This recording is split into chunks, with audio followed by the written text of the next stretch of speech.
Bismillahirrahmanirrahim. Rasulullah Shallallahu Alaihi Wasallam pernah menceritakan sebuah kisah yang sangat istimewa di antara kisah-kisah Bani Israel. Kisah ini terjadi ketika ada seorang musafir melakukan perjalanan. Di tengah jalan dia melihat ada satu gumpalan awan di antara langit yang cerah. Hanya ada satu gumpalan awan, aneh bentuknya. Jadi ibaratnya langitnya lagi biru banget, tiba-tiba ada satu gumpalan awan yang sangat gelap. Seperti mendung, tapi cuma satu gumpalan kecil, nggak terlalu besar. Laki-laki ini memperhatikan gumpalan awan ini berarah ke arah mana.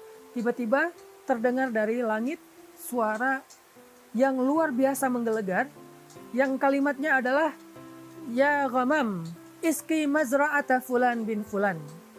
Wahai awan, turunkan air hujanmu ke kebun atau ke ladangnya Fulan bin Fulan. Disebutkan nama pemilik ladang tersebut.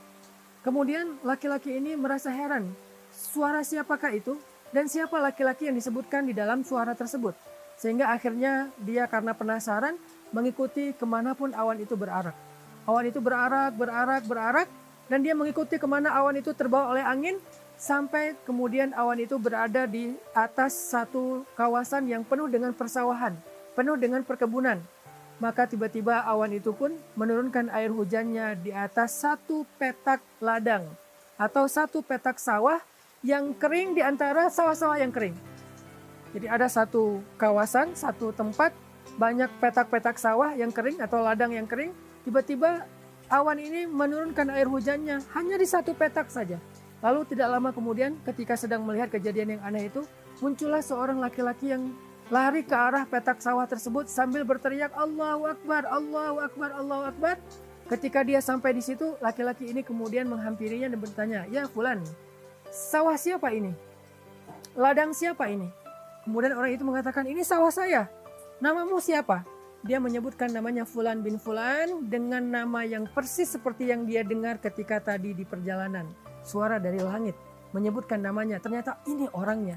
Ini pemilik ladang yang disebutkan tadi di langit. Maka musafir yang terheran-heran ini kemudian menceritakan kisahnya. "Ya Fulan, di tengah jalan tadi saya melihat awan ini, satu gumpalan awan yang sangat aneh. Dan saya merasa heran. Tapi tiba-tiba terdengar suara yang berkata, 'Wahai awan, turunkan hujanmu ke atas ladangnya Fulan bin Fulan,' dan saya mendengar namamu disebutkan." Maka pemilik sawah ini menangis karena merasa terharu, mungkin dia bersyukur. Lalu musafir ini bertanya, "Ya Fulan, beritahu saya, apa amalan yang istimewa yang kamu lakukan sehingga Allah memberikan kamu rezeki air, Allah memberikan kepada kamu hujan di petak sawahmu dan membiarkan sawah-sawah yang lain tetap dalam keadaan kekeringan. Apa amalan istimewamu?" Kemudian laki-laki pemilik sawah ini menceritakan kisahnya. Dia bilang, "Setiap kali saya mendapatkan panen dari sawah saya ini, saya selalu membagi hasilnya menjadi 3 bagian. Bagian yang pertama, saya berikan hasil panen ini untuk keluarga saya, untuk makan keluarga saya, untuk nafkah anak istri saya. Bagian yang kedua, saya jadikan hasil panen ini untuk saya putar kembali sebagai modal saya bercocok tanam di bulan-bulan berikutnya. Mungkin dijadikan bibit atau pupuk dan seterusnya. Nah, bagian yang ketiga inilah yang kemudian saya berikan kepada fakir miskin, anak yatim, orang-orang yang membutuhkan. Sehingga tidaklah saya mendapatkan panen dari sawah saya, kecuali hasilnya saya membagi 3. Satu bagian untuk saya dan keluarga, satu bagian untuk diputar kembali sebagai modal, dan satu bagian saya berikan kepada saudara-saudara saya yang membutuhkan di antara fakir miskin dan anak yatim."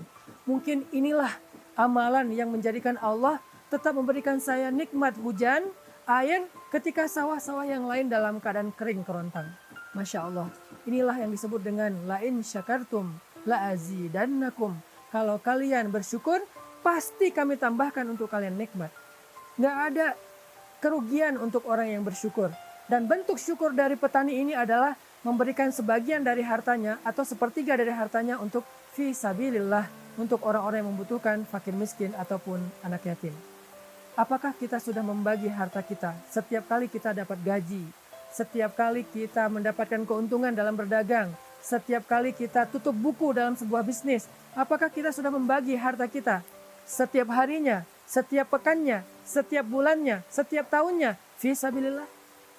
Kalau setiap hari kita mengeluarkan fisabilillah di waktu yang terbaik, yaitu setelah subuh, pagi hari.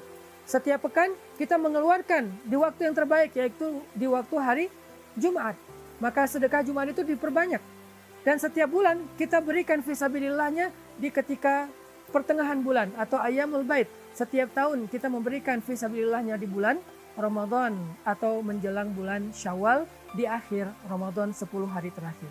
Inilah pembagian-pembagian yang paling istimewa, sehingga dengan kita rutin melakukan kebaikan ini, dengan bentuk syukur kita kepada Allah, Allah pasti akan memperlakukan kita seperti Allah memperlakukan sahibul mazra'ah, laki-laki pemilik sawah tadi, yang tidak pernah Allah kecewakan walaupun di musim kemarau ketika yang lain dalam keadaan kekeringan. Semoga kita termasuk di antara orang-orang yang Allah istimewakan seperti laki-laki tadi dalam kehidupan kita di dunia maupun di akhirat. Barakallahu fikum.